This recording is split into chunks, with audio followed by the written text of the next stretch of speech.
Welcome back, and thank you for joining me today. Imagine stepping outside on what seems like an ordinary day, ready to tackle a simple chore, something as mundane as mowing the lawn, but in an instant, the ground beneath you betrays you, giving way to something far more mysterious than you could have ever anticipated. That's exactly what happened to Albert Wrights, a resident of Black Hawk, South Dakota. What he discovered that day would not only change his life, but also uncover secrets hidden deep below the surface, secrets that had been lying dormant for decades.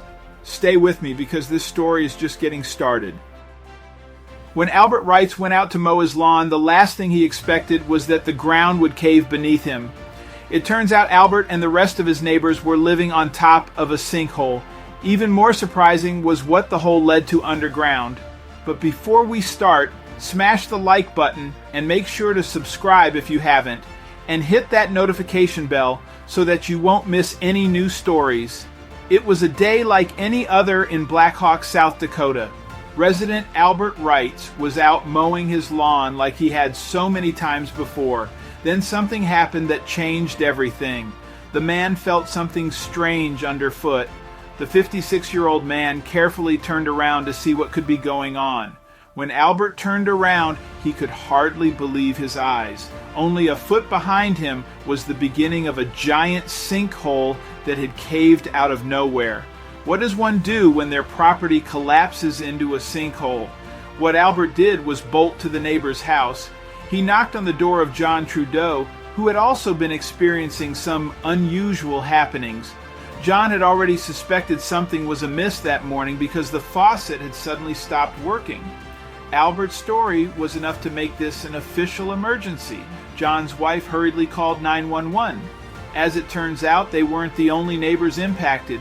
When the authorities arrived, they moved quickly to get everyone to safety. That's when they discovered that the sinkhole near Albert's home wasn't the only one. Another sinkhole appeared right across the street. Right away, 6 families were evacuated. That number would double once the experts determined the cause of the sinkholes. But finding that answer didn't require officers, it required cavers. When caver Adam Weaver heard about what had happened to the neighborhood, he volunteered to check it out. Adam is a part of Pahasapa Grotto, a subchapter of the National Speleological Society, aka people who study caves. Adam, who holds a master's degree in natural resource stewardship, offered to try and map out what he thought was a natural sinkhole. When he arrived with his team, they soon discovered that they were in over their heads. When Adam and the rest of the Pahasapa team inched their way into the sinkhole, they quickly realized that it wasn't at all what they'd expected. They came to find out that the hole led to an abandoned gypsum mine. The mine was more than 600 FT long and still had drilling holes and mining gear in it. Even though Adam knew that there was a lot of gypsum in the area, it never dawned on him that there might be an abandoned mine down there. It probably escaped his awareness because the mine was decades old. It had first opened in the 1920s and closed 3 decades later. Still, there remained old items such as a mining hand car. They also found bones which Adam's wife, a paleontologist, confirmed belonged to a calf. Another member of Pahasapa Grotto, Christopher Polari, echoed this sentiment in his interview with SDPB Radio. Christopher said, being experienced at traveling underground, we were cautious to go in, but we recognized somebody needed to do this, and we're the ones that have expertise in that area. Coming up, the cavers had never come across this finding before. The crew at Pahasapa Grotto carefully made their way further into the mine, making incredible discoveries along the way. They could still see the old rail car tracks that were used when the mine was still operable. Even the natural elements in the cave held a certain mystery. As interesting as all of the findings the team was making were, they were also items to be expected in an abandoned mine. Old tools, animal remains, deteriorating wood. Much to the cavers' surprise, there was a car hanging down from the top of the mine. It was wedged between rocks and appeared to have fallen into a hole from the surface. Christopher described it as half sticking out of the ceiling, basically. However, this wasn't a newer car. The vehicle was actually a 1954 Ford Crestline Sunliner. The group was amazed to see such a thing in the mine and started speculating about what happened. By everyday standards, the car looked like it came out of a junkyard. The windows are all missing, the paint is severely damaged, and there's rust all over. Still, Adam notes that it's in super good shape given what it's been through. It's true that the car could have been much more jumbled. It could have rolled down the rocks and been banged up or smashed. That brings up the question, what exactly has the vehicle been through? The team conjured up two possibilities regarding how the Ford got there. The first is that the car fell into the mine after it had closed due to a sinkhole. The second is that it had been there the whole time. It could have belonged to one of the workers and ended up getting trapped in the mine. The Ford's origin story will likely remain a mystery since Adam thinks it probably won't ever come out.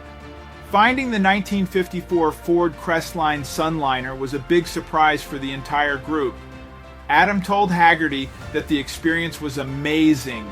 Even more amazing, though, was what they found next. As though one vehicle wasn't jarring enough, the team ended up stumbling upon another one.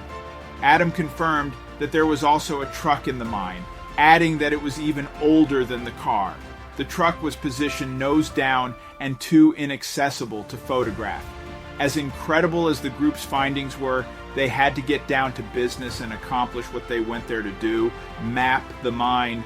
They measured 2,300 linear feet of passages, and that's just where they were able to reach. There were still other tunnels that had collapsed or flooded and therefore couldn't be mapped. They also found some tunnels to be upwards of 40 ft wide.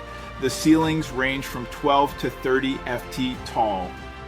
While the mine investigation led to some answers, there was still plenty of information needed to uncover how all this happened. That's where Doug Huntrods came in, the emergency manager for Meade County, where Black Hawk is located. At a press conference, Doug revealed that the Dakota Plaster Company had owned the mine.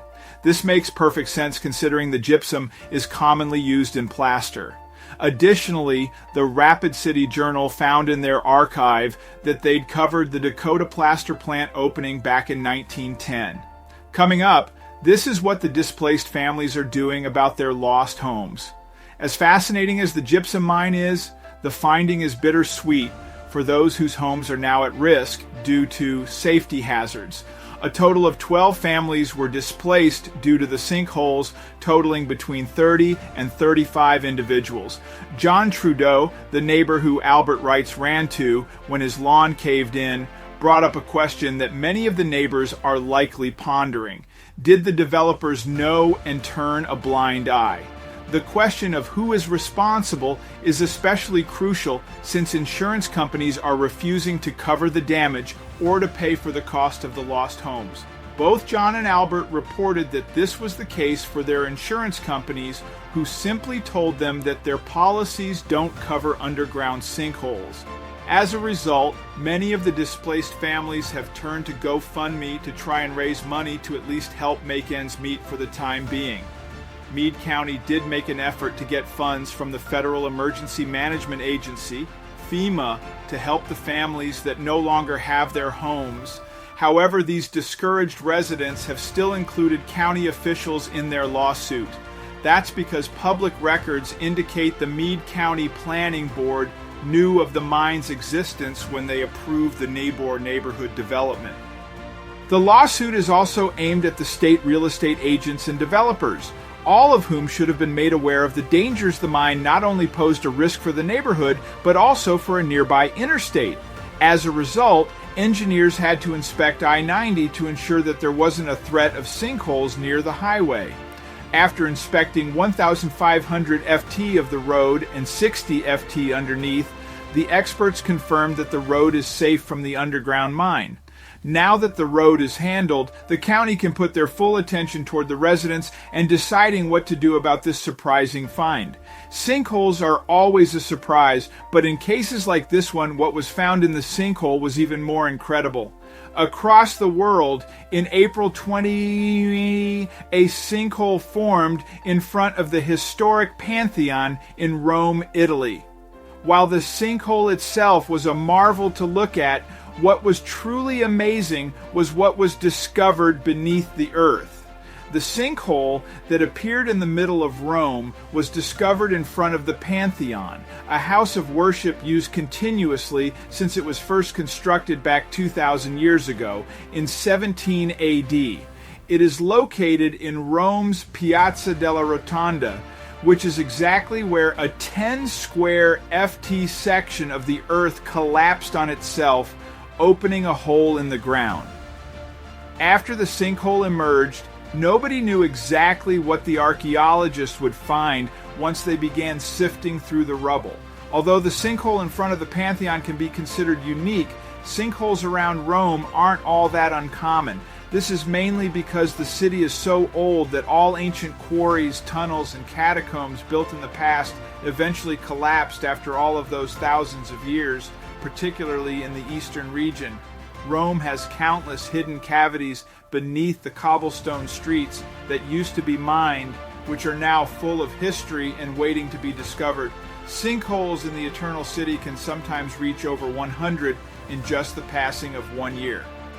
Nevertheless, not many of them become as popular as the hole that emerged in front of the Pantheon in April 2020. Many of the American state capitol buildings have also drawn inspiration from the design. On top of impressing some of the Renaissance's most renowned artists, it became a popular burial site for many people of importance during that time because it was made into a Catholic church. This includes the painter Raphael and some Italian monarchs. Today, tourists from all over the world come to see the incredible architecture and the grave sites of some incredibly notable individuals from the past. So, it's no surprise that there was more history beneath the earth. The modern-day Rome area has been inhabited by humans for thousands of years, even before it became a civilized city. So, understandably, a lot of this history has been lost beneath the ground. This includes a network of quarries mined by the ancient people. The miners also dug cavities, tunnels, and catacombs that are causing the sinkholes in Rome today. Another thing that creates the sinkholes is the loose soil that the city's foundation is built on. The sinkhole opened up in front of the Pantheon in April of 2020, starting out as a 10 SQFT hole that was 8 FT deep. Although the hole itself was big compared to everything that lies beneath Rome City, it was only a fraction of what could be discovered. Nevertheless, the hole provided some key insight into Rome's past. A team of archaeologists from ANSA took up the role of investigating the sinkhole, unsure of what they might find. When the archaeologists from ANSA first made their way into the sinkhole, they discovered paving stones that dated far back to the ancient times when Rome was the capital of the empire. In total, there were 7 of these stones, which were dated to be around 25 to 27 BC. Interestingly, 27 BC was also the same year as the empire's creation. But what else would these inquisitive archaeologists discover beneath the ground? As we already know, Agrippa built the first Pantheon in Rome around the same time, 25 BC to be exact, with his father-in-law Augustus serving as Rome's first emperor. From this information, historians concluded that the ancient slabs of stone were part of Agrippa's first temple's work. What makes it even more fascinating is that Agrippa helped design the stones himself. The archaeologists were astounded by this discovery, knowing they were standing right on top of history. After the first Pantheon built by Agrippa had burned down, Hadrian had a new one built in its place, one of his many architectural achievements. Furthermore, he also ensured that the surrounding piazza was refurbished. The piazza and Pantheon underwent further renovations at the beginning of the 200s, which pushed the original stones used deep into the ground. However, this wasn't the first time that these ancient stones had been unearthed during the modern age. In the 1990s, workers were laying a brand new network of service cables that ran through an underground tunnel. It was during this project that they found the travertine stonework laid by the ancient Romans. While this was still an incredible find in the 1990s, what made the discovery in April 2020 that much more fascinating was that they had been found due to a sinkhole. It was almost as if they wanted to be found. When the stones were initially found by those working on the service cables in the 1990s, they were examined and then reburied. Nevertheless, they were buried with a layer of pozzolan on top. The superintendent of Rome, Daniela Porro, explained in a statement that pozzolan is material that is similar to cement when wet. So adding a layer on top after returning the stones to the earth acts as a form of protection from damage over time. When the stones were once again uncovered in April 2020, Porro made sure to mention how the pozzolan had successfully protected the artifacts. In a statement in May 2020, she commented that it was an unequivocal demonstration of how important archaeological protection is, not only an opportunity for knowledge, but fundamental for the preservation of the testimonies of our history, an invaluable heritage, in particular, in a city like Rome. Because of all of their planning and preservation tactics that were put in place to protect the stones, the Romans were lucky regarding the timing of the Pantheon sinkhole finally opening up to help correct the problem. In March 2018, the city announced its plan to fix the more than 50,000 potholes that riddled the city to prevent them from opening into sinkholes. The mayor, Virginia Raggi, designated a $17 million, $20.5 million budget to put the project into action and stop future problems. When Raggi first announced her new plan to fix the potholes, she promised that 50,000 of them would be filled and fixed within the first month of the program. Yet, since the spring of 2020, the project has been delayed significantly because of this. Potholes still remain a great danger to both the thousands of citizens and tourists of Rome that walk the streets every day. Furthermore, sinkholes have continued to form due to a lack of maintenance. Although the sinkhole in front of the Pantheon was all the buzz for a while, it wasn't the only sinkhole to open up near one of Rome's most historic locations. In January 2020, one of these craters opened up on Via Marco Aurelio, which is very close to the iconic Colosseum. As a result, the city officials had to evacuate an entire apartment building as they closely inspected the safety of the ground surrounding the new hole.